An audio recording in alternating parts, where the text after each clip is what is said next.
এই যে একটা নদী দেখতে পাচ্ছ তোমরা, আমরা একটু হাঁটতে বেরিয়েছি। এই যে দেখো, এই নদীটা হচ্ছে বেহুলা গেছিল আর কি, এই নদী বয়ে চলে গেছিল, সেই নদীটা।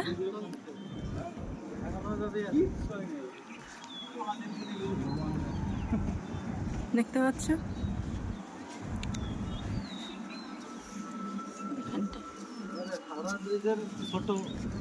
হাওড়ার ব্রিজের আগে তৈরি হয়েছে ব্রিজটা। আর একটা জিনিস দেখাই তোমাদেরকে, এটা এই নদীটা নবাব সিরাজদৌল্লা তৈরি করে, মানে এই আদলে হাওড়ার ব্রিজ তৈরি হয়েছে। দেখো, দেখতে পাচ্ছ তোমরা, হাওড়ার ব্রিজের আগে তৈরি হয়েছে। হাওড়ার ব্রিজের আগে নবাব সিরাজদৌল্লা তৈরি করেছিল। তো চলো, ভয় করছে আমার।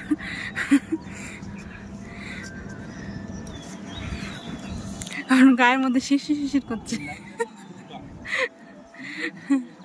পরে কথা বলছি আবার।